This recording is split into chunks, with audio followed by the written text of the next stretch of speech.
Well, hello and welcome to Bruce Presents, the Bruce Museum's monthly program of conversations with today's thought leaders in the fields of art and science. I'm Robert Wolterstorff, the Susan E. Lynch Executive Director of the Bruce Museum, and I'll be hosting tonight's discussion, From the Ground Up, the Science of Sustainable Farming. Now, supporting tonight's presentation and curating the Q&A session are the co-producers of Bruce Presents. That's Leonard Jacobs and Suzanne Leo. Thank you both, Leonard and Suzanne. Thank you.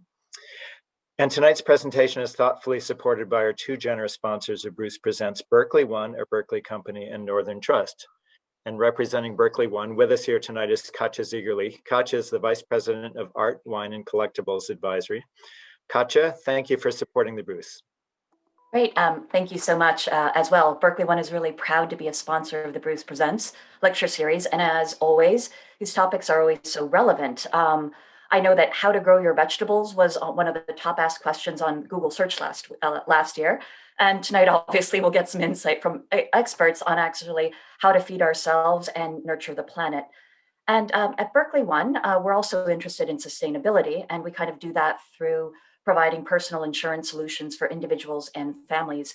And some of my colleagues, who I call kind of the green gurus on the risk management side, they actually consult a lot with our clients who are building and renovating homes with suggestions for green products, materials, and technologies. But obviously tonight we're focusing a bit more on the garden, and we really look forward to hearing what Jack and Steve's thoughts are on how we can really bring sustainability into our homes and gardens and the food that we all enjoy. Looking forward. Great, thank you, Katja, and thank you so much for Berkeley One's support of Bruce Presents. And our other sponsor of Bruce Presents is Northern Trust, and I want to thank them and welcome John Ippolito. By the way, John, thank you for your ongoing support of the Bruce Museum and Bruce Presents. John is here with us tonight too. Thank you, Robert. Really appreciate it. It's great to be back. You know, obviously, I have a dual role. I'm also a trustee, also representing Northern Trust, our wealth management group, office in Greenwich in New York City. But as a trustee, I'm so proud that we could be co-sponsors along with Berkeley One, who's been a great partner throughout these presentations. When I think about everything going on at the Bruce Museum right now, especially as a co-campaign chair in conjunction with the staff and Heidi Brake-Smith and Susan Mahoney, we're just very thankful to the museum community for our ongoing generosity. We are in the middle of a campaign. And if you haven't been down to Museum Drive, I suggest you do so because we are under construction. So thank you for that. Sustainability, farming, science, these are incredible topics right now. Really looking forward to this panel. And again, I'm thankful that Northern Trust co-sponsored this along with Berkeley. So thank you. John, you're doing a lot for the Bruce right now. Thank you personally. And thank you also so much to Northern Trust for its ongoing support. We're so grateful for that. Okay, so I want to say I'm really excited about tonight's conversation. The Bruce Museum, as you all know listening in, it's a museum of art and science and art.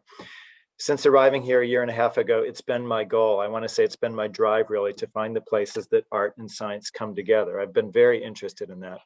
So joining us this evening are two innovators with, I want to say, boots on the ground experience, who are going to discuss the emerging art and science of sustainable farming. It's the practice of using cutting-edge science-based techniques that maximize productivity while maintaining at the same time a harmonious, interdependent relationship with the environment. The idea for tonight's event was hatched last summer when I was at Versailles Farms buying produce. Versailles Farms is not just a highly productive landscape, it's also an incredibly beautiful one, with the plants in their orderly blocks and rows glistening green against the brown soil. I love it. And then Steve told me about the thinking and the science and the careful practice that goes into gardening so intensively. It's an art as much as a science to make it all work. And it seemed to me at that moment that it was a perfect conjunction of science and art and the perfect topic for Bruce Presents. So then Steve reached out to Jack Algiere, who at Stone Barns is presiding over another place that's pushing the bounds of intensive sustainable agriculture and making it look beautiful at the same time. But I want to be clear, it's not just about beauty and production. Jack and Steve are also concerned about issues of healthy food, food security, in particular during a time of pandemic, protecting the land long-term, growing food closer to home, and issues of equity and distribution. Everyone deserves healthy food. I think we'll get into all of those issues tonight. So each of them is going to start with a short presentation. Leonard's then going to facilitate a conversation between them. And then around 8 o'clock, he's going to field questions from all of you. We want this to be totally interactive, so please jump in by entering your questions using the chat button at the bottom of your Zoom screen. So first, I'd like to welcome Jack Algiere, who's farm director at the Stone Barn Center, a nonprofit farm and educational center with a partner restaurant, Blue Hill at Stone Barns, located in the lower Hudson River Valley. It's not that far from Greenwich and the Bruce Museum, really. Jack was the organization's first official employee back in 2003. I don't even know how many employees you have now, but it's a lot. Since then, he's built an integrated farming operation rooted in land stewardship, innovation, and community, which also serves as a training campus for young farmers, chefs, change makers, and the public. Jack has been farming for more than 2 decades. At Stone Barns, he oversees extensive farming operations that involve grass-fed livestock, grains, field crops, greenhouses, fruit, flowers, wild landscapes, and compost in a 4-season regenerative system. You've got a lot going on there, Jack.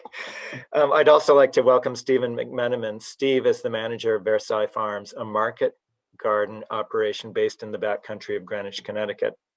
Steve and his wife, Ingrid Delson, started the farm back in 2013 after they sold their French restaurant and patisserie in Greenwich, which was called Versailles Brasserie. The mission of Versailles Farms is to grow food for the community with an emphasis on nutrient density, flavor, and good digestion. Using a combination of French-intensive methods of market farming with a blend of conventional and organic inputs, the McMenamins produce, this is amazing to me, the equivalent of 4 acres worth of produce on just 1.5 acres of land. Their approach employs a lot of new technology like moisture and irrigation sensors, but also old-time techniques like the broad fork, which they use to crack the soil to allow more oxygen in without disturbing the soil web. You'll have to tell us about that tonight, Steve. So I should note that Steve is also the executive director of the Greenwich Roundtable, a nonprofit research and education group focused on long-term investing and on providing best practices for investors in non-traditional investing. So I'm so glad that the two of you are here tonight. I'm excited about this program. Jack, you're going to start us off. I'm going to turn it over to you. Tell us about your work at Stone Barns. Thanks, Robert. And thanks, Suzanne and Leonard and Steve, of course. Leonard, thank you for running the slides for me. Very welcome. You can see it? I can see that, yeah. Awesome. If you can see it, everyone can see it. Okay, perfect.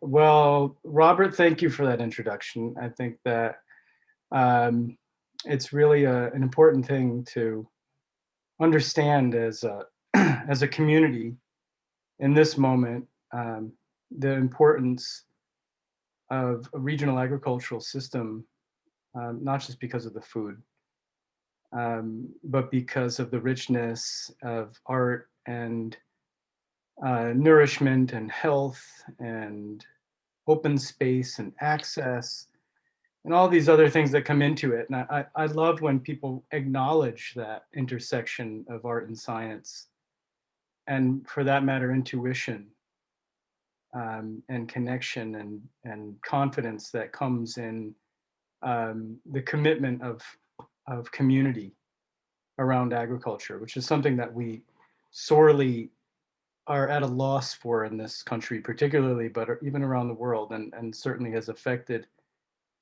not just our eating habits and our diets, but our climate and our social structures.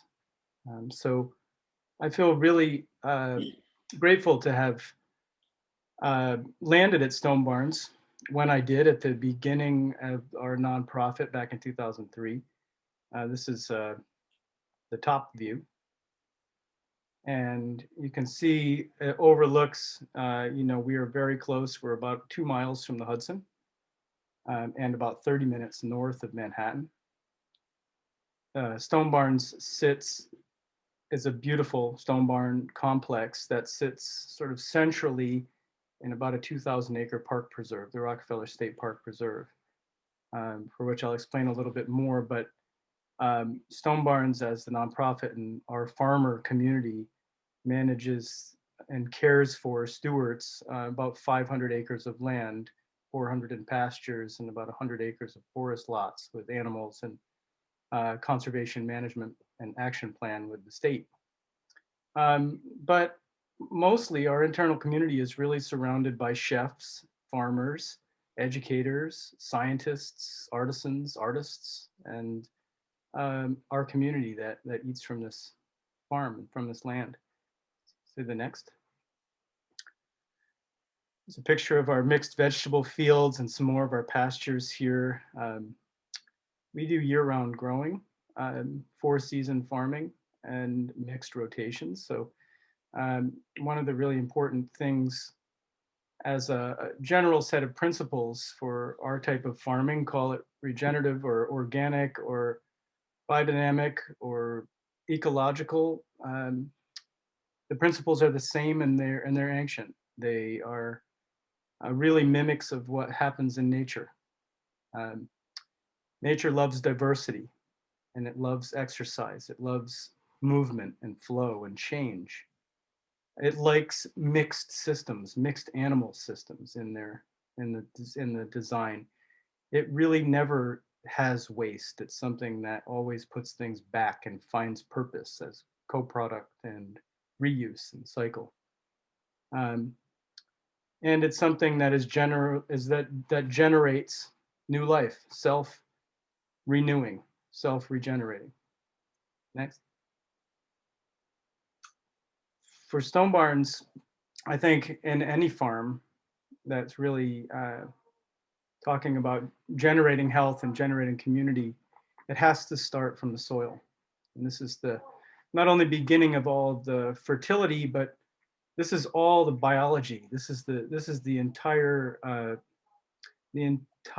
beginning, biological beginning of our system. And often, if ever I teach a soil class at Stone Barns, which is often to the students and farmers that come work with me, I always start the conversation by pointing out that these barns are essentially built from the same material that my soil is built from.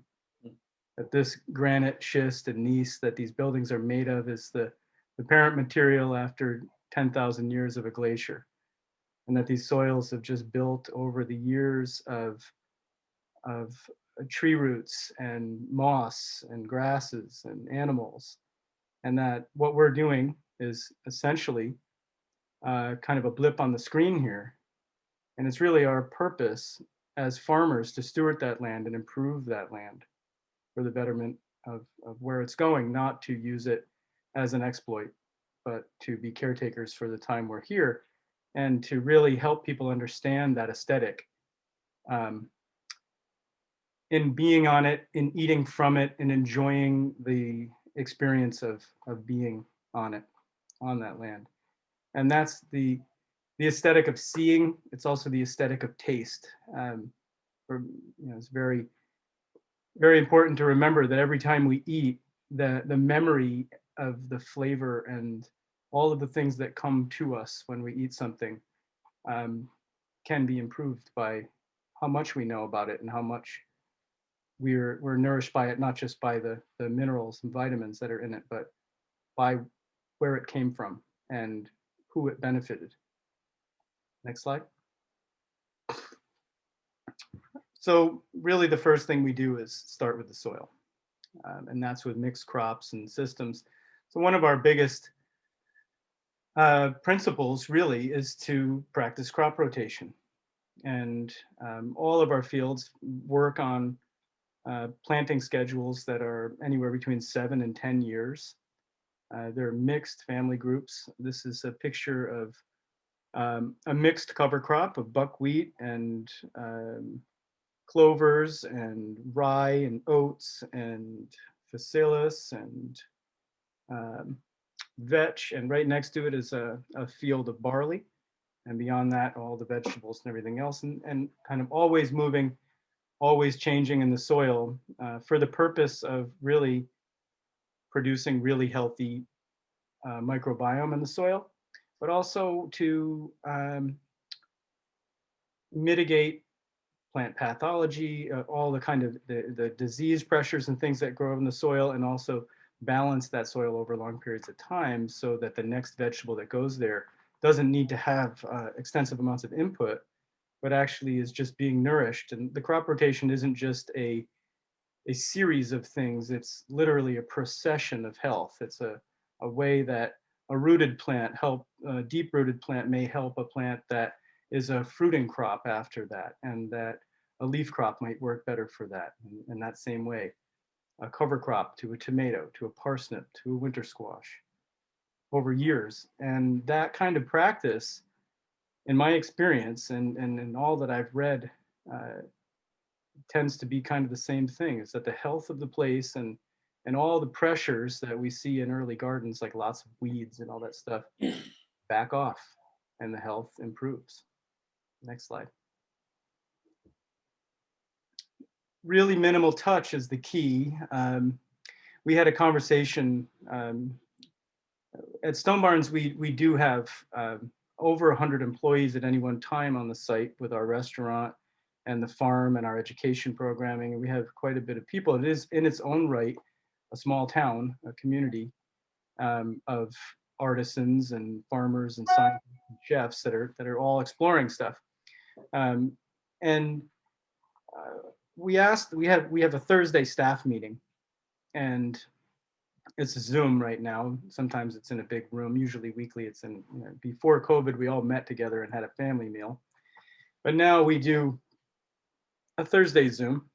And one of the ways that we try to get everybody to mix with each other is have breakouts. And everyone from my team, every different department gets to each week, a different department chooses a question for the whole group to go into breakout. Today's question was, what does an ecological food culture mean to you? Which came from of course, my scientists, my soil monitoring team and my birders. And this question is really good because it's about our connection to a place. And here, I like this because this is about us testing small pieces of equipment that give us the most intimacy and the closest contact. As light of a piece of machine we can use, the better in this case, because it gives us a greater intimacy and it allows us to have better empathy for the work that we're doing. Next slide. These next slides we're going to move through pretty quick, Leonard, but I just want to show here that we do grow year round. Underneath all these tunnels right here are about 10,000 pounds of spinach that we plant in the late fall. And we harvest from January all the way through March. And this is, not only is this a great trick to have vegetables outside without heat, but they're also extremely nutrient dense and very sweet and delicious, like you've never had spinach before in the winter climate. So not only are we just sort of beating winter by doing this, we're actually improving everyone's taste buds and nutrition with this product that California just doesn't have a chance with us on this one. We like to say, when everyone else is going further afield to get their winter vegetables, you shouldn't go too far for spinach. Okay, next slide. Some other vegetables, really valuable winter vegetables and things, and some breeding that we've been doing. These are some Badger Flame beets here, cut beautiful orange, and some carrots. Next.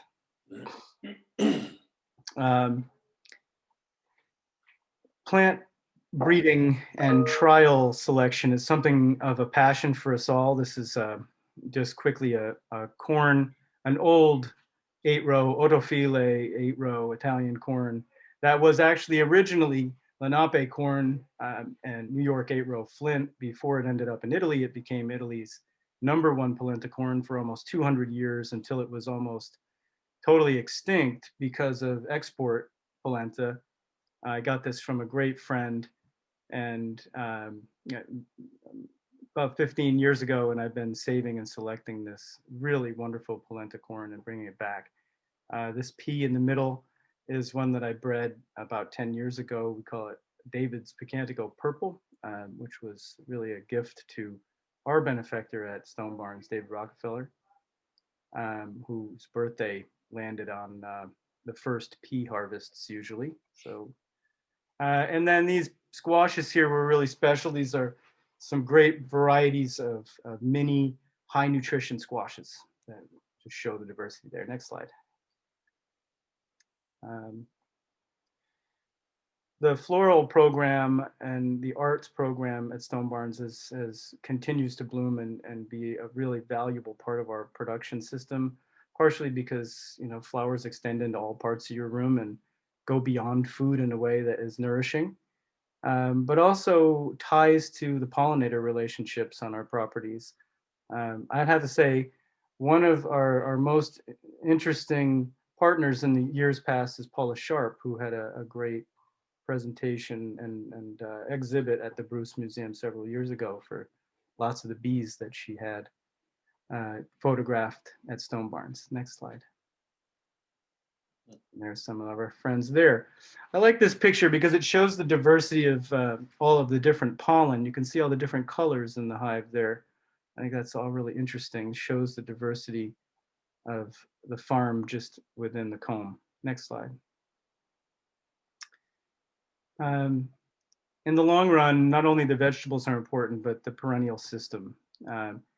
And we're all fairly familiar with things like apples in New York, but there are a lot of other crops that are actually much more appropriate for New York, like chestnuts and pawpaw and American persimmon that require no spray and that produce every year and are uniquely suited to this environment, unlike apples that are native to the Black Sea and have a lot of pests when they're grown in New York. And so some of the ways of us building food forests and helping to reestablish the farm as a part of the natural system is to plant natives that actually, and even naturalized plants that are best suited for this environment. Next. We also do quite a bit of indoor growing. Next picture. And we really celebrate the frost. This, I love this picture, and it's a thing I learned many years ago from an old grower, Heinz Grotke. He was a biodynamic farmer that I learned from in Rhode Island in my teens. And there's these, we call them ice dragons. And inside a greenhouse on glass, when you get a frost, because there's a lot of relative humidity in a greenhouse, and when the atmosphere in a greenhouse really is good quality, the crystalline structure on the glass grows these long fern-like dragony kinds of striations. And in chemically managed greenhouses, the ice crystalline on the windows is fragmented and small. I thought that was really interesting. I always think about that because our greenhouse has been now 18 years, zero spray, no organic, no conventional spraying, 10-year crop rotation, and year-round production. So you can take the next picture. Just a shot of that house, half-acre house. Constantly moving, constantly rotating, lots of experimentation in this house, all in soil, cold winter. So right now the temperature in that house is just at 30 degrees. And warms up in the day, but just it produces year round. And we try not to control the environment more than just sort of keep the extremes at bay. Next. And next, some barley. Oh, sorry. Go That's ahead. okay. No, totally fine. And you can even skip through these a little faster too. Some of our field crops. At the end of the day, the fertility that we really rely on is our compost. These are some of our windrows here managed with animal manures and leaves and that sort of thing. Next. But really the animal in relation to vegetables and the rest of a farming system for us on the scale that we're at is really about ecological service.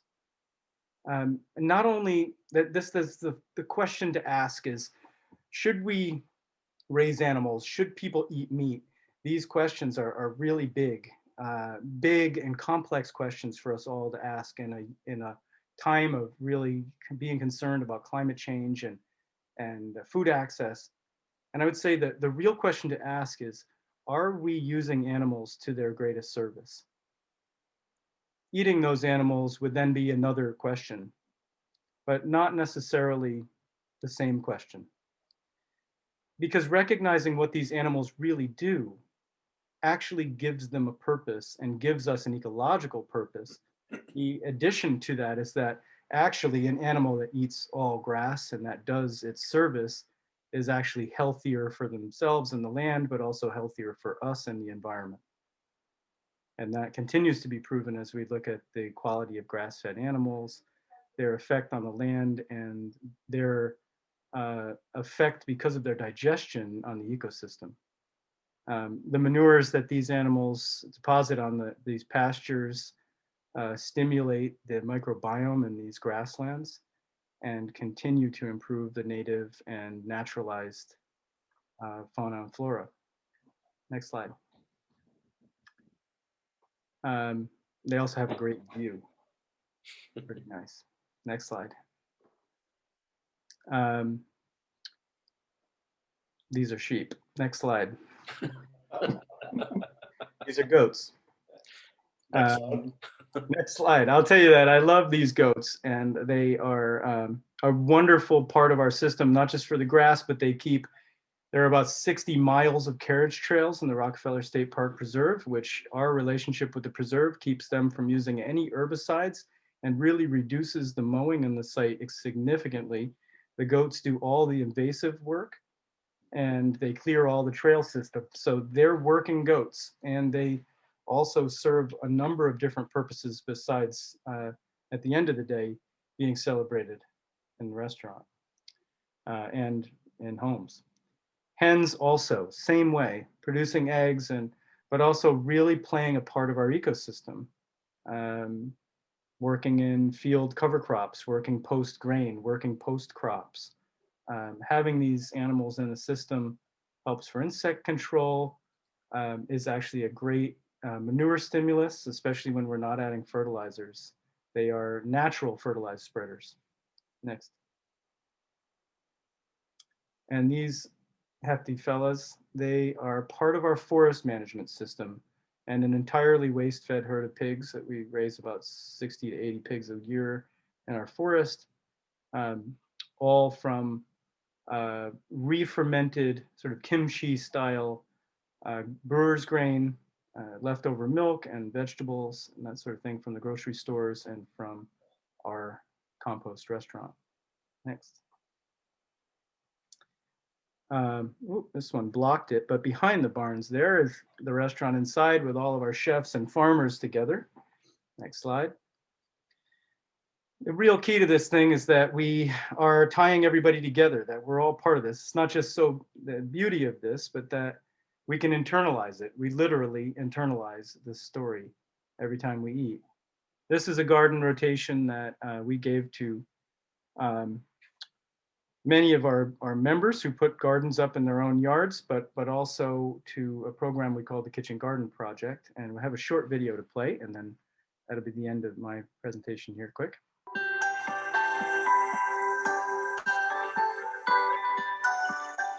The farmer and the chef are two sides of a very specific coin.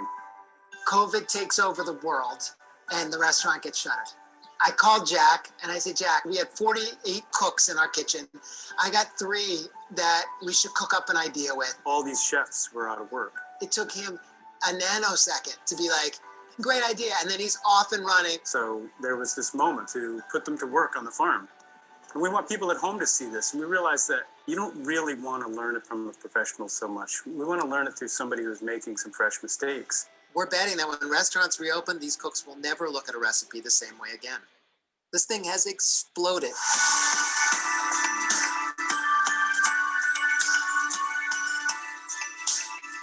I'm like such a novice in this space, and I'm learning a lot about like every day. I'm like learning pretty much like a new term and like a new technique that we're doing. So the kitchen farming project is really incredible. It's a way bigger effect to the world than I thought.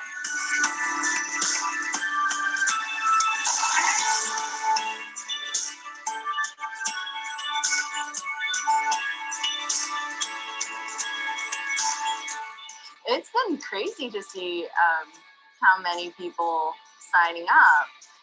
What makes me the most excited is when I see folks in kitchens that are doing it, because you know that they're going through the same emotions as we're going through right now.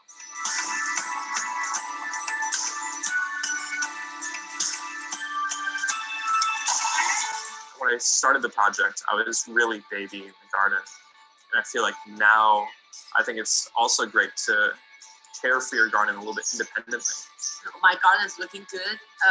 Everything's growing. I'm going to harvest the new potato soon, probably in these 2 days. It's not easy to set up a garden on your own because the reality of this kind of work is it's practice, the same way in the kitchen as it is in the field. I feel like I've been given a tool set with the kitchen farming project to learn more things, discover more things.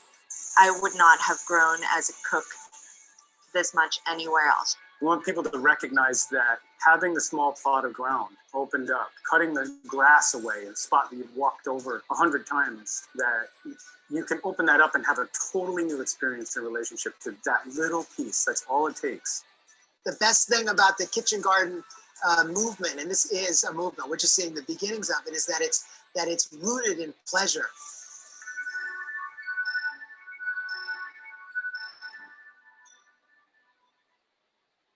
Thanks. Thank you, Leonard, and thank you, Robert, for organizing this event, and it's wonderful. Next. So, I'm Steve McMenamin, and I'm putting this slide up here because what we are doing, and you'll see the Bruce Museum at the top of this document, what we have done at the Greenwich Roundtable for the last 25 years is taken a best practices approach to long-term investing. In other words, we were looking for ideas wherever they came from. We tried not to take an ideological perspective, more of a scientific approach, and that's why I like your title so much, is that we wanted to take the best ideas wherever they came from. And we literally went all around the world inviting some of the best wealth creators to the Bruce Museum to share their secrets. And we were charged with publishing a series of best practice documents. I chose this particular slide because we're trying to incorporate, or here we tried to incorporate the best of the old school and the best of the new school. The old school being conventional investing, and the new school alternative investments. And that's what we've done here at Versailles Farm. Next. So as you may know, we at one point owned Versailles Restaurant. We bought it out of bankruptcy. We renovated it, and we got 4 stars by the New York Times, and that was interesting. So we know a little bit about food. Next. But in our research for the restaurant, we went literally all over the world looking at small scale agricultural practices. Fennel on the left there in Italy, taro on the right there in Hawaii. Next. Rice in Vietnam. Here is a cover crop in Nepal near Annapurna. There's a picture of my wife Ingrid as we're trying to hike up along the Annapurna circuit. Next. And a farmer's market in India. Here I'm not really helping that much, but I'm weeding a rice paddy in Indonesia. Next. And there's Ingrid next to a large combine harvesting winter wheat in the Finger Lakes. And on the right is looking at a farmer tilling the soil in Bhutan.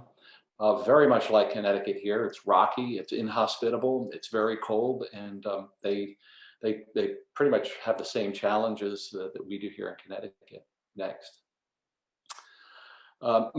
Most impressive to us were the small scale agricultural techniques that we saw in Japan. All the small tools, the small machines, the different varieties of seeds that we simply have not seen over here. And it's every time we go to Japan, we're constantly amazed. We're also seeing a lot of people like ourselves. We're 60 somethings now, and most of the people we saw tilling the fields on a very small scale basis were our age, and they work very long days, and they literally grow most of the food for Japan. Next. So our plot here in the backcountry is an abandoned railroad. It was supposed to be an agricultural cooperative railroad. It was conceived in 1910. It was viewed as being able to feed the United Nations, or excuse me, or deliver people to the United Nations when it was proposed in 1945 on Yale University's property at Yale Farms, as you may see there. That proposal for the United Nations was defeated in 1945, and the plans for the railroad were abandoned. But you see this the swath that was cut through the backcountry now became, really, what do we do with this, or what does one do with that? If you notice in the backcountry of Greenwich, all these low-slung stone walls, and that told us something about the land, that it was all farms before we started growing houses here in town. People were growing food. We were the breadbasket for New York City, starting in the 1600s, 1700s, and 1800s, and early 1900s. Next. So in 2013, we bought 56 Locust Road out of bankruptcy. We tore the house down, and the first thing we did was plant a cover crop. Next.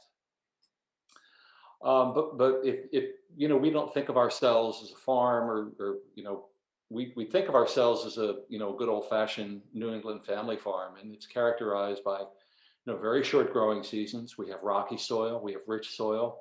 As Jack said, when the glacier retreated back 10,000 years ago, it dropped, in our case, about 200 feet of beautiful black biomass in the place. We work the land, we're self-sufficient, and in the New England tradition, we had no slaves. We had no, they had no slaves. We had no tractor. They had no tractor, and everyone worked. So you have a mother, a father, and 2 children that could literally work a piece of land like ours and be able to feed themselves and others. Next. Our farming method, our growing method, we think of ourselves as growers, not necessarily as farmers, but is characterized by 30-inch raised beds. Each bed is about 9 inches high. We have 12-inch aisles. Each of our 190 beds are 50 feet long. Again, we have no tractor. We do everything by hand. We select our crops based on their short days to maturity. In other words, how fast can we grow things? And in some cases, we're turning beds over 5 to 6 times a season. We try to preserve the soil web and even build the soil web. We use organic techniques. Even we're not organically certified, and we don't want to be.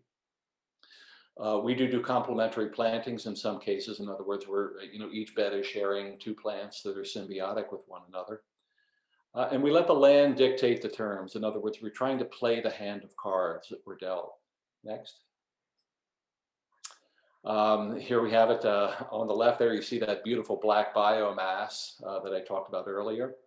On the right, as we work the field in the spring, this is what we're growing in the spring, rocks. Next. We have a very short growing season here. Here it's May 9th, and it was snowing on May 9th. So we have an agricultural wool that's on top of all the crops. We just planted about 70,000 plugs. And fortunately, there's this ag wool that we got to use, which literally saved the crop. Next. And next again. So again, we're trying to play the hand of cards that we're dealt, and we were dealt with a lot of wetlands. If you can see the map on the left, that purplish shows the wetlands that we are working in. We fought very hard for a wetlands exemption. We have an aggressive regulator here that we negotiated with, and we found in our travels to Japan that shiitake mushrooms grow very, very well in the wetlands. And we think we're the largest grower of shiitake in the state of Connecticut. We have 22 different species of shiitake, and they're simply delicious. Next. We have no tractor. Everything is harvested by hand. Next.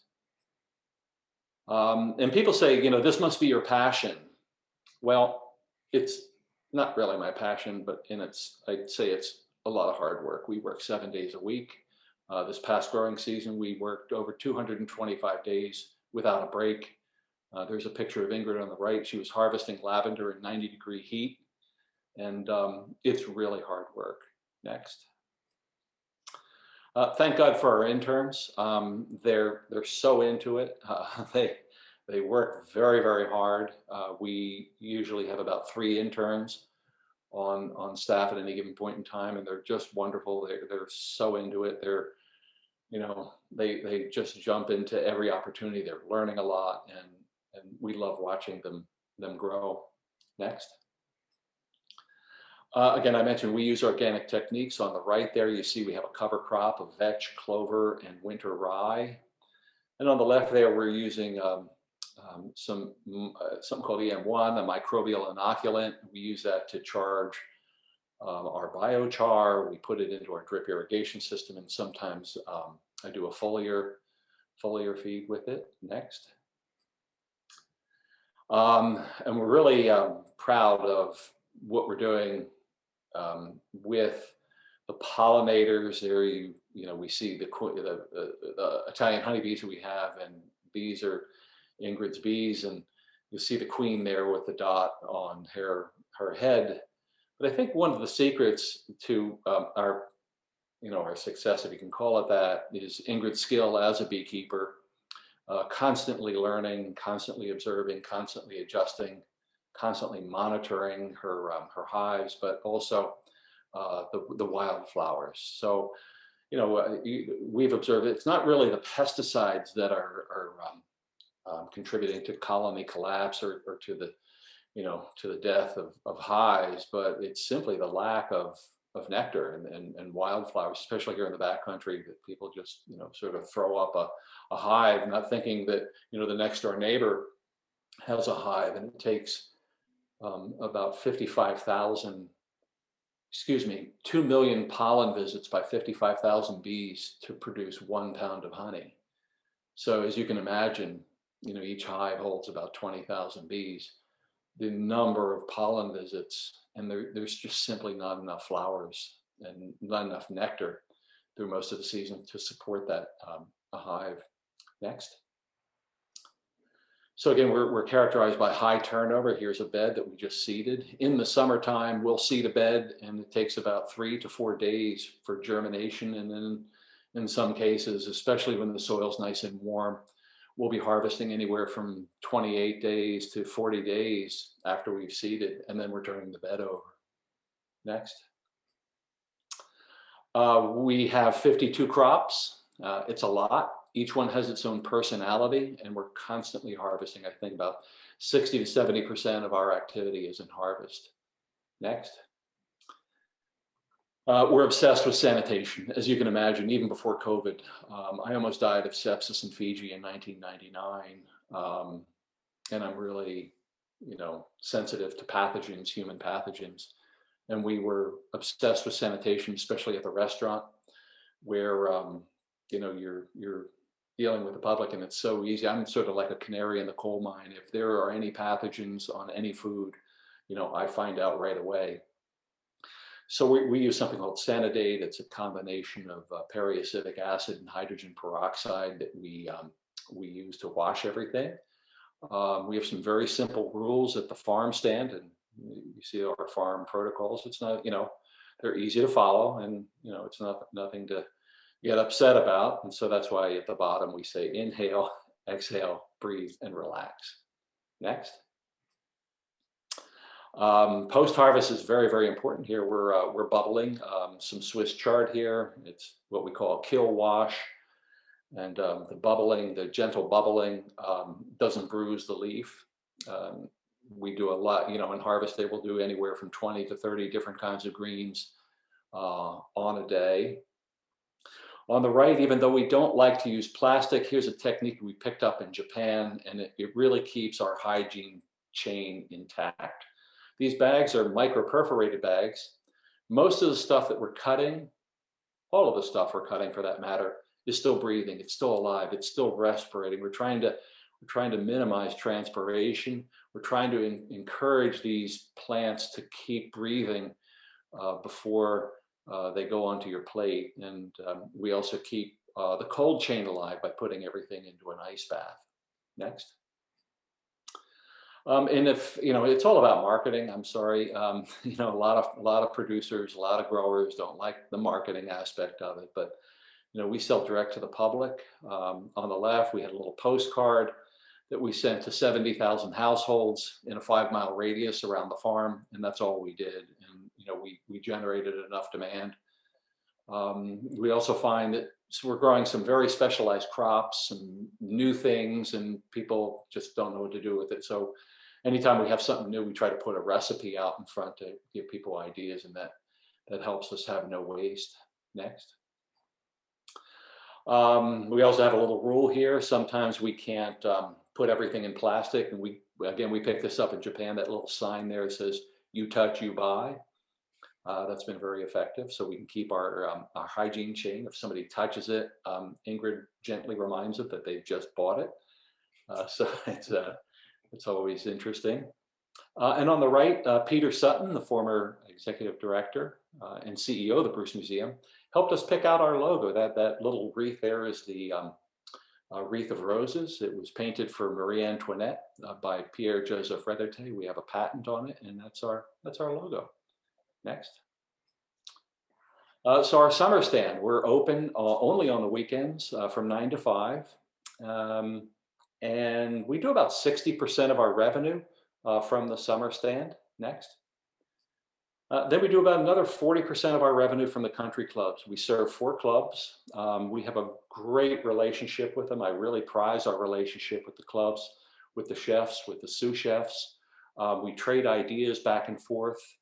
They're really quite good, and they give me ideas on what to grow. Sometimes maybe too many ideas, and then I grow it, and I have to tell them I can't grow this anymore because, you know, I'm not, either it just doesn't take to our soil or no one's buying it, so I have to discontinue it. But they all understand, and they're so, you know, the relationship I have with the chefs they say to me, Steve, whatever you're producing too much of, or whatever you have that no one's bought on the weekend, just deliver it to us. And then I can't tell you as a farmer how much pressure that takes off of us. Next. So as Jack said, it's all about the soil. It truly is all about the soil. Here, you know, in our case, we are adding sand to the soil there on the left. We're trying to create more porosity in the soil to have these beds shed the water. You can always add moisture. You can't remove it. So I want to get us to a point where, you know, we can remove it quite easily. We're also making something there on the right called biochar. We make our own charcoal. Here we're charging it, we're inoculating it, and that means we're adding microbes, and we're adding nutrients to the charcoal. We're trying to create something called agua preta soil, and I'll show you a little bit later how that works. Next. And here's one of the beds that's getting ready to be seeded. There's a soil moisture sensor right there. One thing I learned from one of the country clubs, the green superintendent, Jeff Scott, over at Tamarack, is spoon feeding. One of the mistakes we made when we first got it was putting our irrigation on a timer, and, you know, just blindly irrigating at a certain time for a certain amount of time just was not right. And you know, the soil was hanging on to the moisture too much. We had crops rotting in the field. And, you know, I learned from Jeff to spoon feed. So that soil moisture sensor, it's run on an app on my iPhone. And then I can turn on the irrigation from an app on my iPhone. And I get the soil to the proper, you know, level of moisture that I need. Also, we fertigate, or in other words, we fertilize through that drip system. Next. And we're making something called biochar, as I mentioned earlier. There's a picture on the left there of our new retort kiln. I had it fabricated in England. And, you know, quite simply, we're pyrolyzing all the wonderful wood that we have here in the backcountry. We have maybe too much wood. for sort of chipping it up, and then we're selling it for firewood. But right now we found something really cool, and that's making charcoal. We charge it, we inoculate it. The photograph on the right are 2 beds of mesclun lettuce. That one bed you see there on the right is without biochar. There's nothing wrong with it. It's still delicious and nutrient dense and whatever. But look at that bed on the left. That's the bed with biochar. I mean, look at the plant vitality. It's amazing. So I can't say enough about it. And this was our first year working with biochar, and it was an experiment, and I'm happy to say it worked. Next. We have some unique crops. In May, we harvest fiddlehead ferns. We've got thousands and thousands and thousands of ferns on our property. And then on the right, we have, it's a new product this year. It's called plant juice. So we have no waste. At the end of our harvest, anything that's ugly or not fit for sale, because people really like to see a perfect cabbage or something like that. We just juice it. So each of these jars contains anywhere from 7 to 8 plants that are juiced. It's a bitter blend. It's an acquired taste. It's very difficult to to get over, especially us as Americans. We're not used to the bitter, but the bitter is just digestive magic. So this is a cleanse. It's an energy drink, and I do something called intermittent fasting, and so I'll take 4 ounces of this in the morning, and I don't need to eat anything until noontime. So my digestive system has had a rest for anywhere from 12 to 16 hours. Next. We have some unique crops. There's on the left is activated charcoal. It's a cleanse. It's a detox, and I won't get into it because I could talk forever about it, but we just started selling that. And on the right there is truffle honey. So, Ingrid infuses her honey with some truffles, and it's this perfect blend of umami and sweet. Next. The best thing about, people say, is your passion? I think, well, it's not really my passion. I do like it. It's, it's one of our businesses, but the best part about what we do is all the wonderful people who come into the farm stand. I can't say enough. And Ingrid and I just talk about it. After the season's over, we go, that was really hard. But remember, these people, they were so nice. And it's sort of self-selecting, like all the nicest people come to the farm stand, and they're just wonderful. And this is really the best part of what we do. Next. So if I have any message for you all, especially if you're here in the backcountry, is please, as Jack, go over to Stone Barns, look at their kitchen gardens, and rip up your lawn. Let's start growing some food. Let's stop being in the business of growing turf and all the money and effort and energy that goes into growing grass. And probably for the same amount of energy and all that effort, you can grow food and really and start to eat really, really well. This is a post from Instagram. 6,000 pounds of food per year on just 1/10 of an acre in urban Los Angeles. This is an extreme example, but it can be done. Next. And I want to thank you. There's an overhead shot of our little farm in production. As you can see, it's quite intensive. That's just 1 acre. We have 8 acres, and I'll just stop right there and say thank you. Thank you all so much. I really appreciate it. I want to take just a second to say why I'm here. Leonard usually moderates discussions. He came to me and said that he grew up in Queens, whereas I grew up on 8 acres next to a cow farm in Killingworth, Connecticut, and so that perhaps I should take this one.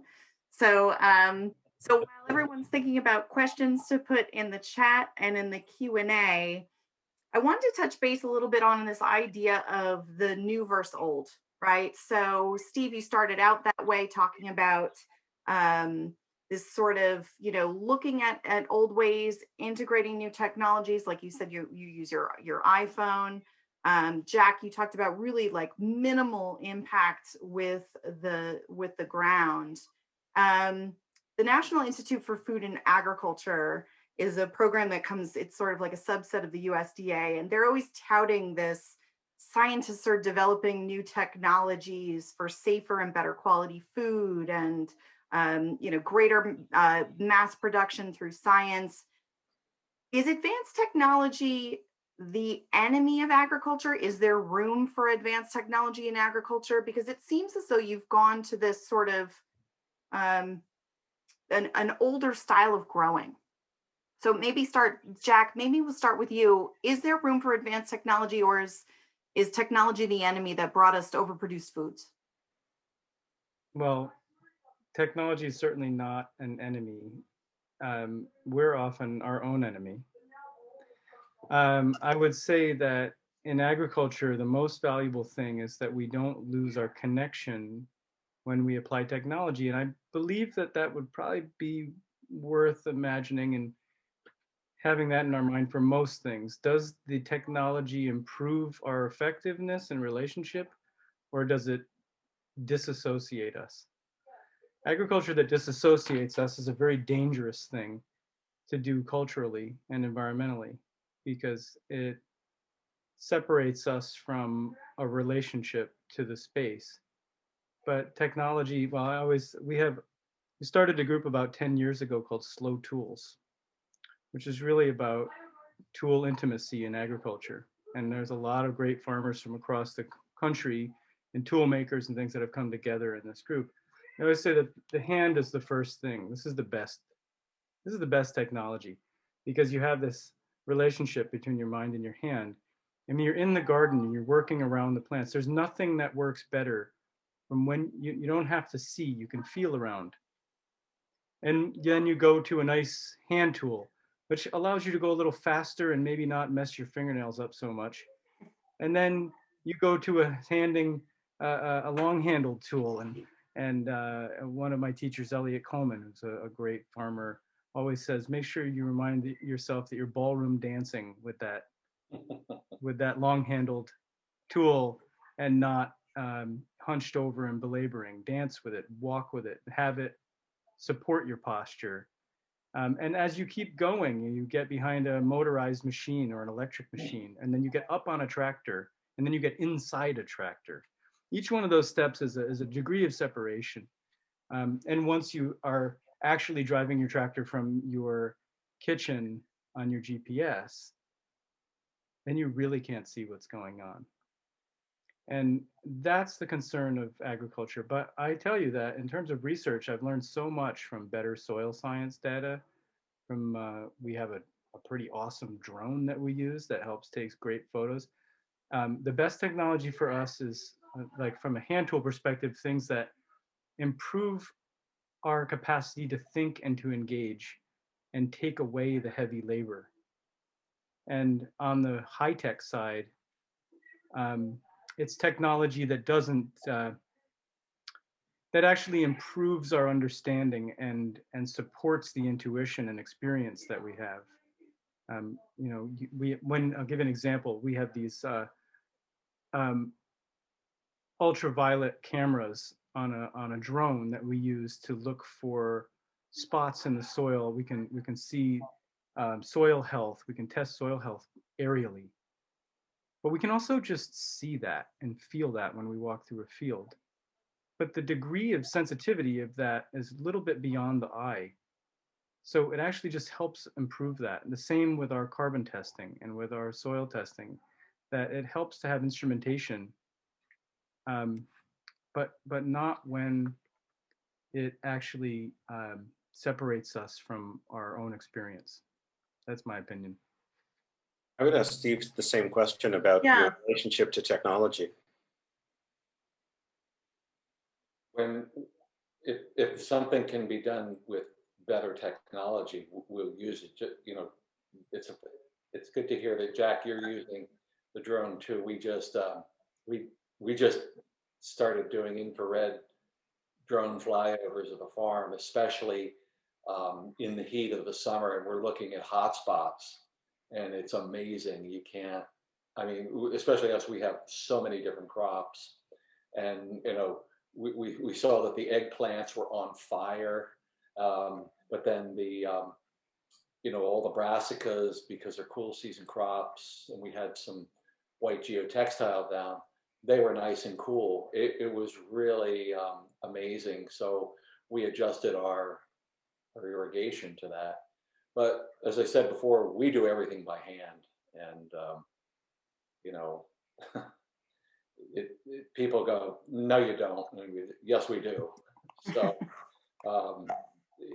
like Jack said, when you get your hands in the soil, and we don't wear gloves half the time, so your hands really are in the soil, and I think it makes us healthier as human beings to get a little dirt under our fingernails. And actually, when I give walkthroughs on the farm, I'll pull a carrot out or something like that, and I'll just shake it and dust it off, and I'll eat it, and there'll be some dirt still on it, and go, "Oh my gosh."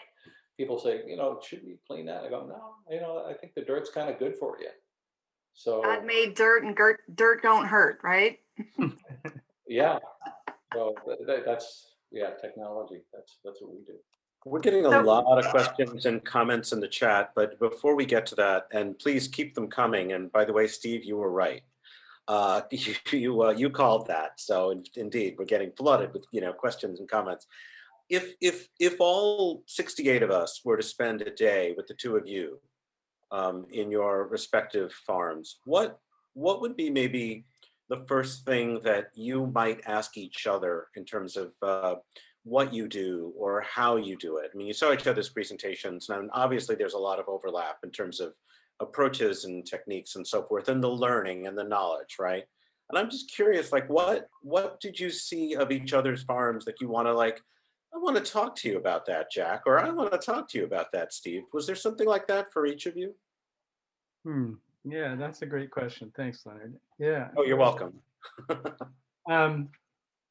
The one thing that there's a certain, I guess, my question would really be, what are you doing today? Because I know that farming is a day-to-day. It's like every day there's something new and special, and there's something about like learning.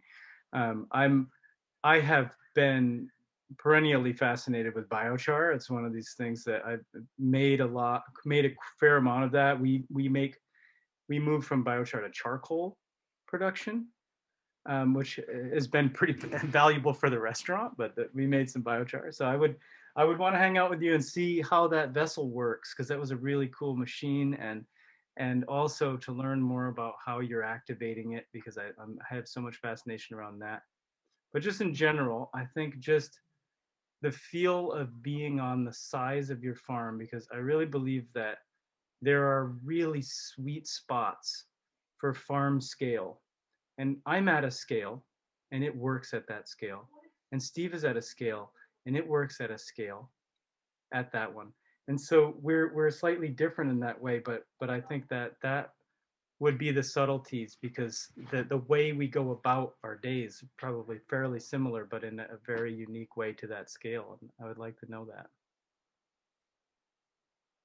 Well, in our case, true confessions, Jack, we've attended Stone Barn's Young Farmers Conference. So a lot of the ideas, I'm not going to call it plagiarism, but we try to adopt best practices where they see them. And as someone who's traveled literally all over the world, the best practices we've observed are only 7 miles away from us over at Stone Barns. But we've also made pilgrimages up to Harborside, Maine to visit Elliot Coleman. We actually came to him from the water side, and we landed on the beach and then walked over. It was pretty amazing.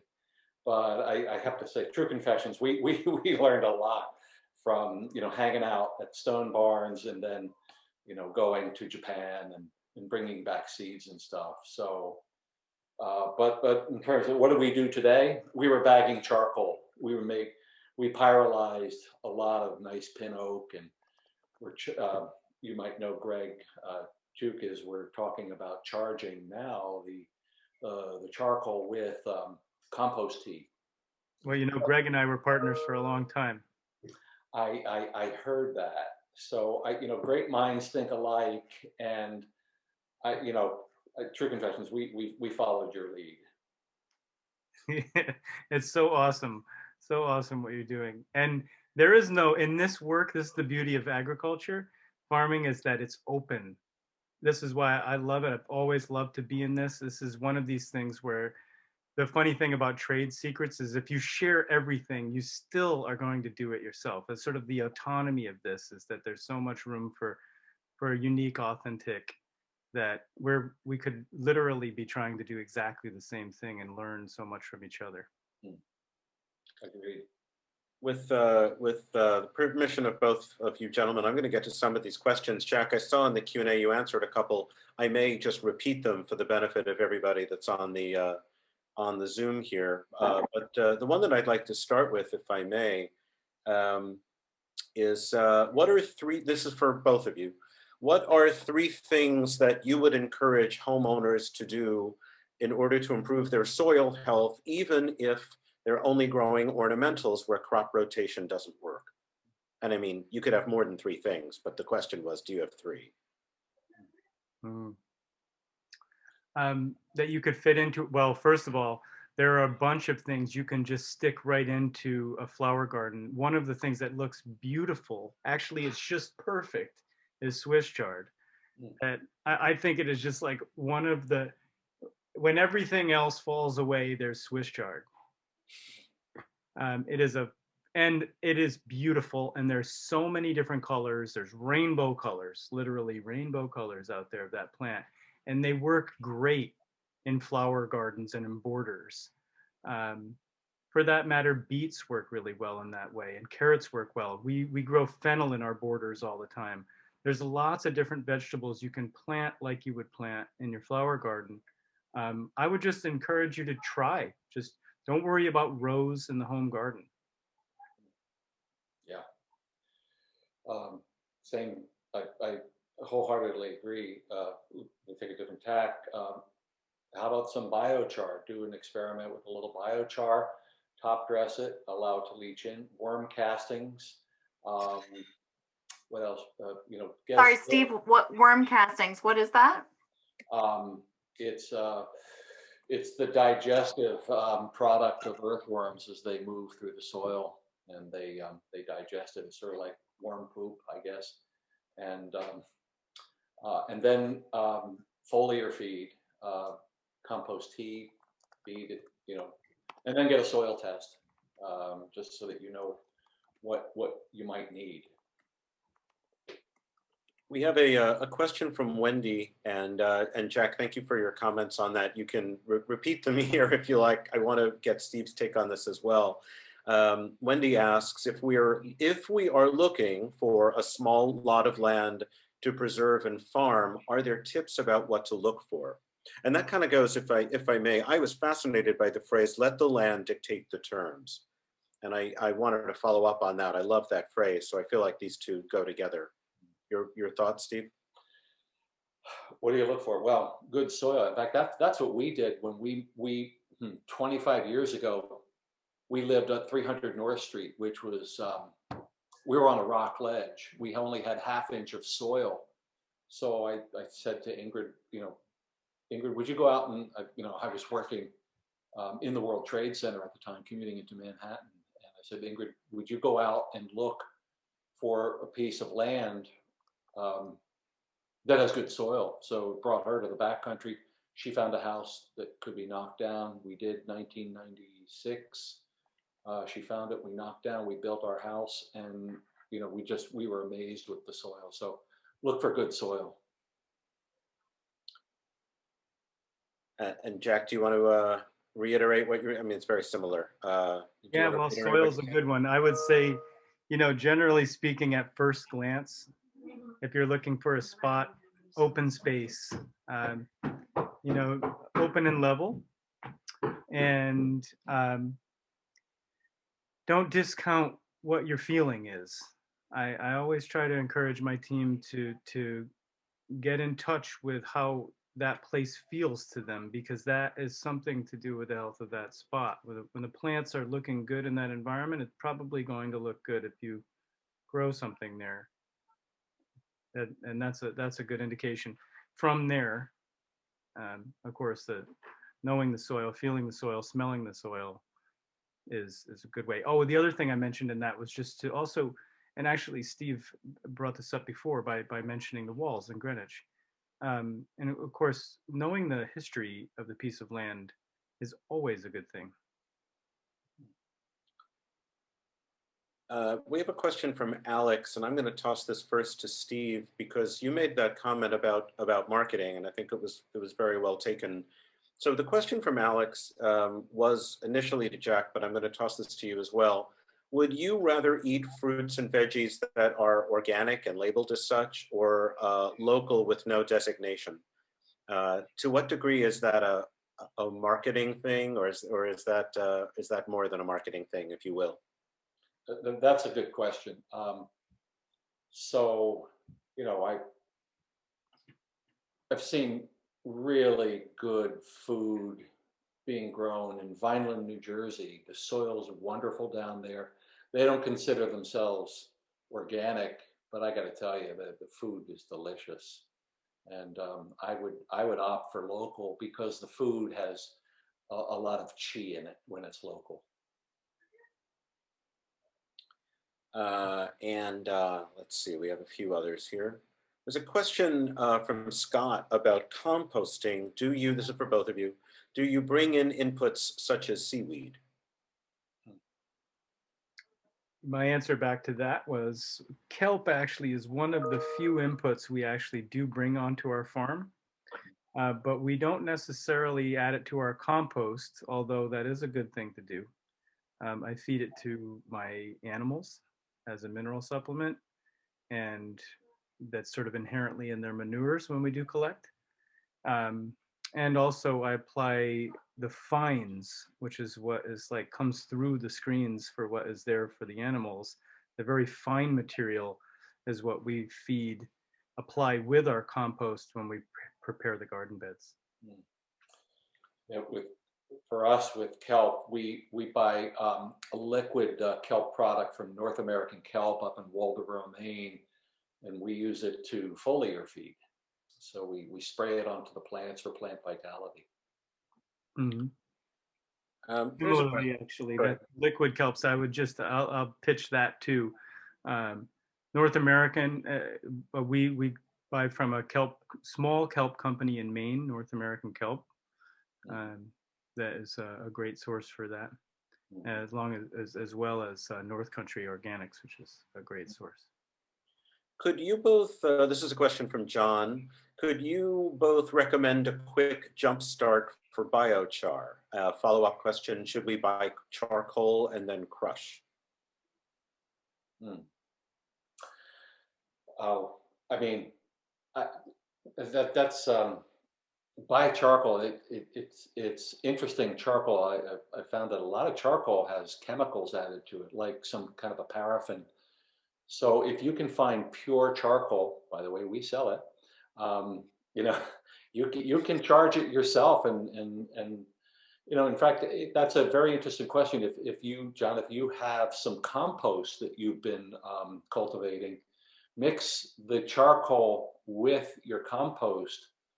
Try to crush that charcoal, mix it with your compost, and then go for it. I think that might be, it's really cool to do things yourself rather than just buy the finished product. Yes, you can buy the finished product from Site One, or you can buy it from us too. Yeah, go for it.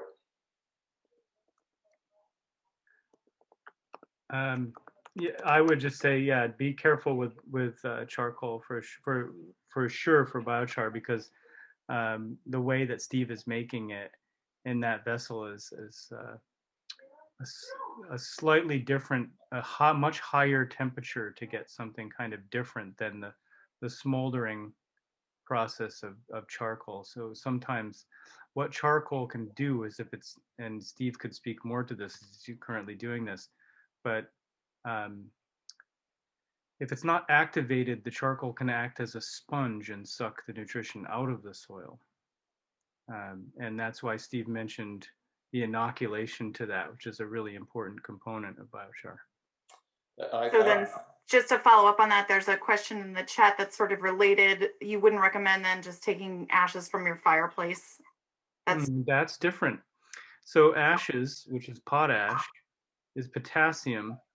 And if you use potash, potassium is very good for plants, obviously. It helps for root growth, and it's a very valuable thing to add.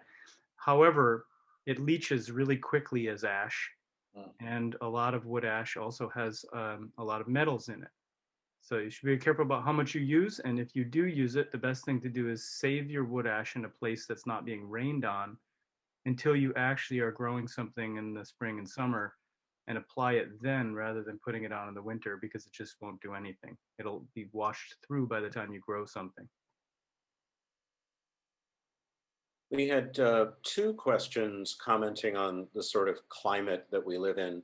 One related to varieties of apples, talking about exposure to salty air and wind near Long Island Sound. So thoughts about varieties of apples. And then the other question was originally directed to you, Jack, but it was talking about the winter kale growing under the recent snow. Somebody saw an Instagram, and you had mentioned the spinach. So sort of talking about other veggies that one can grow in winter. So do you have any thoughts about the climate that we live in and how to sort of learn what's appropriate?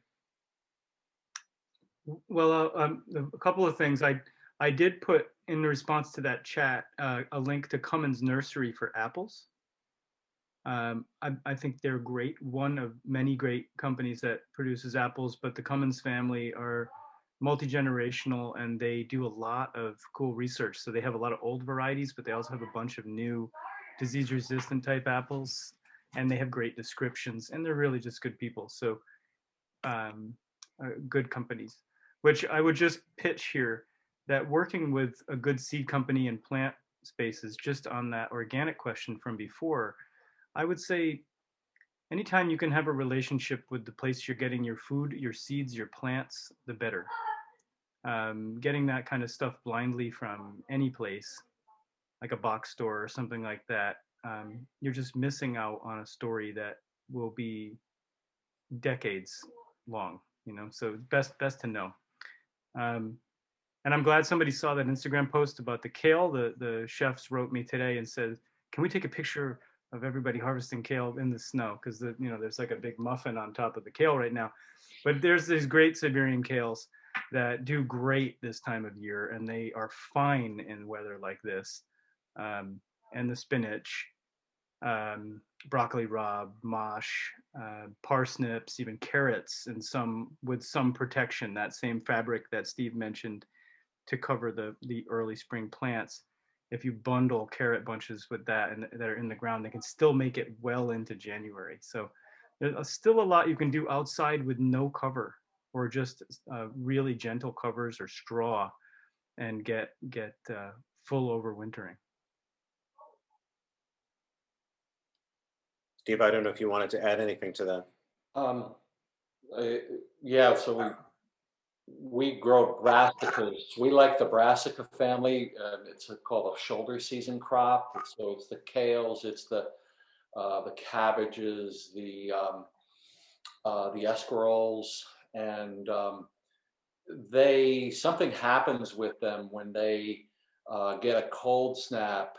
It changes the sugars in them. In other words, they get sweeter with the cold, and they like it. They like the chilly kind of weather. But then we're in a period now called the Persephone period, where we have less than 10. We're on average 10-hour days. So it's not so much that they're growing; they're in a suspended animation, but they're still alive. They're still breathing, and we just watch and see. We try to play the hand of cards we're dealt, and if it works, if that plant works, then we keep it, and if we can sell it, we really keep it, and then then we promote it to our chefs.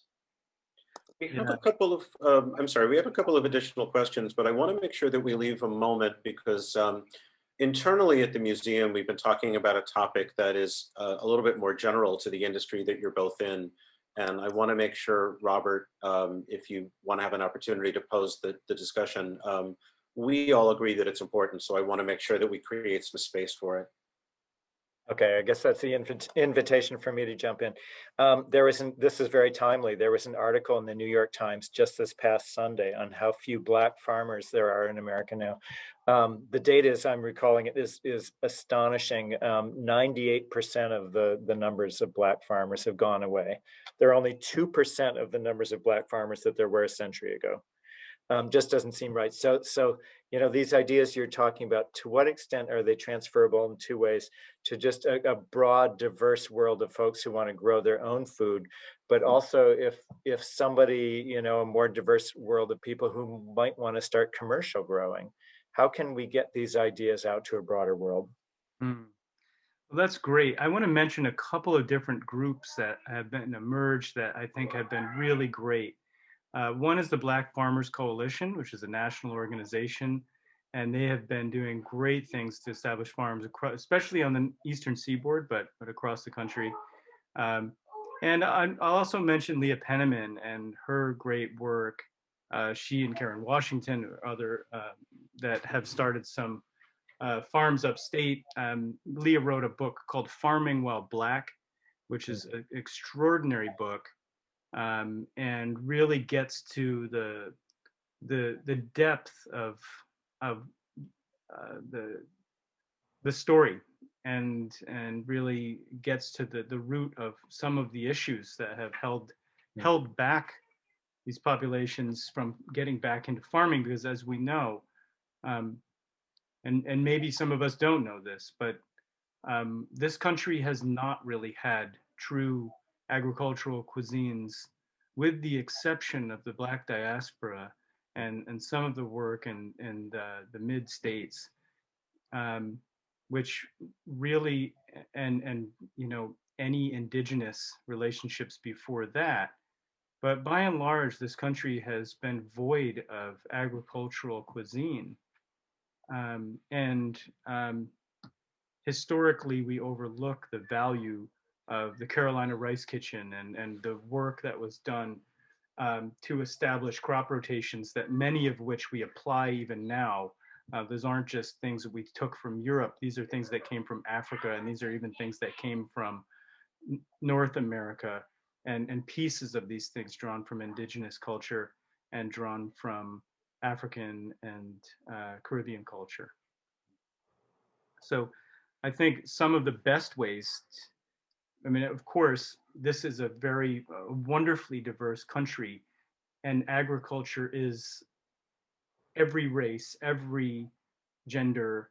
This is a part of the new agriculture that's emerging right now is about the re-regionalization and reculturalization of agriculture out of industry. And that is going to include everyone.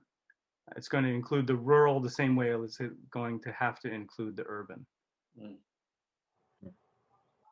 So when we talk about sustainable agriculture, it's sort of there's a lot of socioeconomic play that's involved, right? And Steve, I want to ask you about this because you do have this background in finance. You understand the economy maybe better than anyone, and so I want to ask about, the cost of growing food en masse hasn't really kept pace with the cost of growing food sustainably and organically, right? So I can go into Stop and Shop and see tomatoes in any season and buy them for half the cost of the tomato that you might be growing at Versailles. So I'm wondering if you can talk about the costs that are associated with growing food the way that you do. Why is it so much more? Will it always be so much more costly for the consumer? And that sort of also plays into the socioeconomics of it. It creates an equity problem a little bit. So can you talk a little bit about why the costs are the way they are, and do you see an end to that? Well, thank you, Susan. That's a great question. Really good food, the way we're growing it, is expensive. Cheap food has been looked on as an entitlement, as a right, not a privilege. And back in 1974, when Agricultural Secretary Earl Butz decided that we were going to grow, we're going to have cheap food for this country.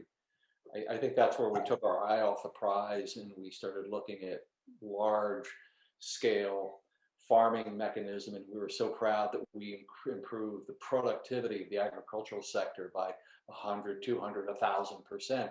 But at what cost? We got away from, all the basic techniques that people in Italy and France and Vietnam were doing for thousands of years.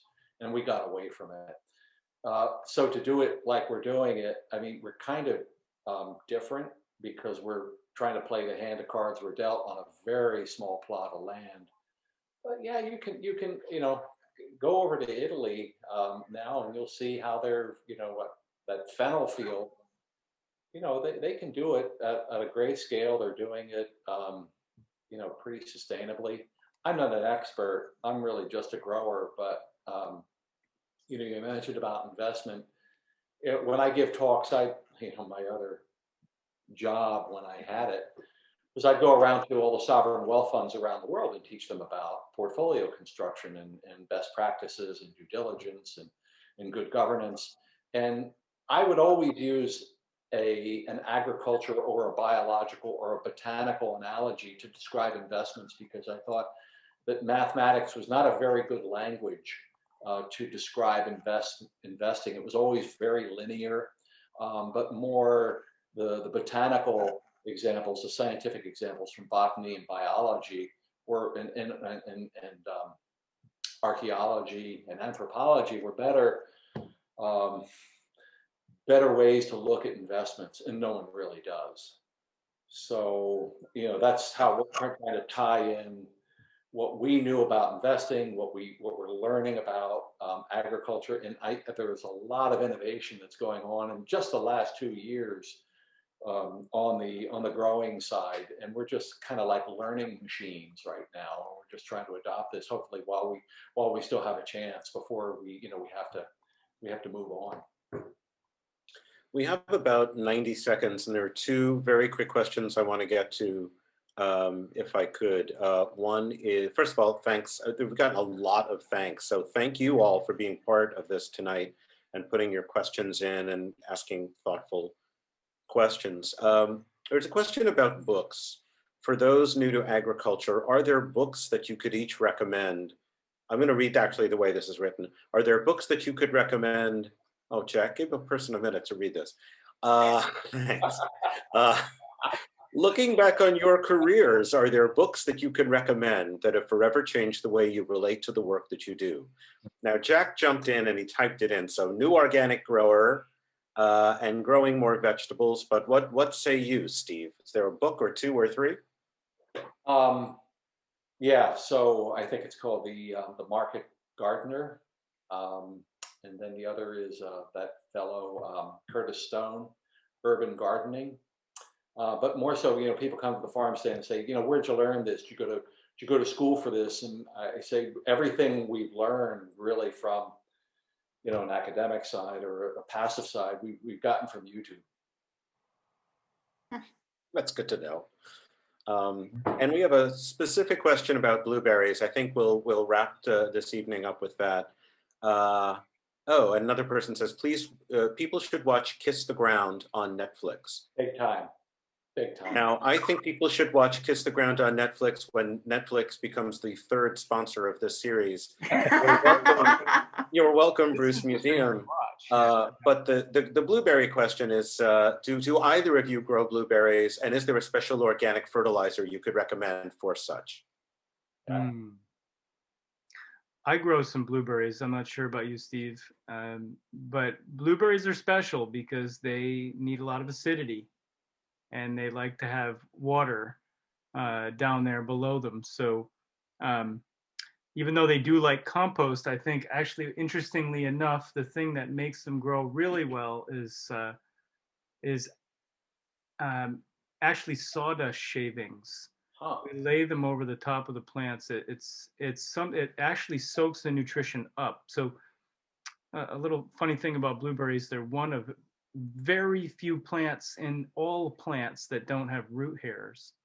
And the way that they absorb, and that's why they can deal with acidic soils and that sort of thing the way they do. And they manage nutrition a lot different than the way maybe other fruiting plants deal with.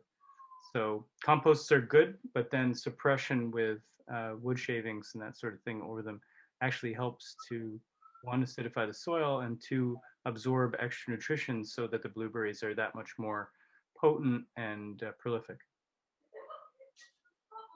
Wow, I didn't know that. We found, so my grandparents were in Vineland, New Jersey, which is very close to Hamilton, which they call the blueberry capital of the world. And sandy soil was one of the best things that I was told.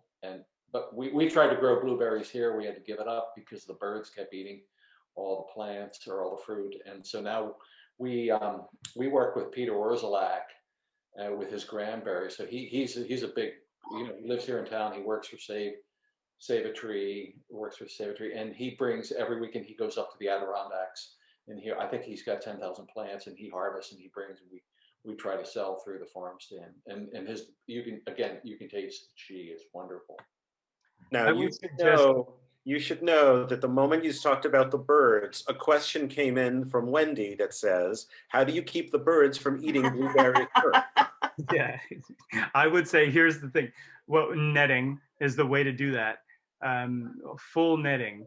But if you really want to see a good example of that, I would say check out Fishkill Farms up there off Taconic. They were a great organic fruit production farm, vegetables and fruit mixed. And they have a fair amount of blueberries with these really cool nets and systems up there. You can really see their thing. We buy big netting and we put them up well before the fruit starts to ripe, because inevitably the bird will get it before you.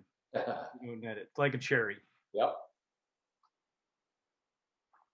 Good luck. Yeah, good luck to everybody out there. I know this year, you talked about Swiss chard earlier. Mine exploded. I am Swiss chard everything all the time, even now. So it does freeze. So, but I really want to thank you both. Thank you, Steve McMenamin from Versailles Farm. Thank you, Jack Algiere from Stone Barn Center. We have really appreciated your time here tonight.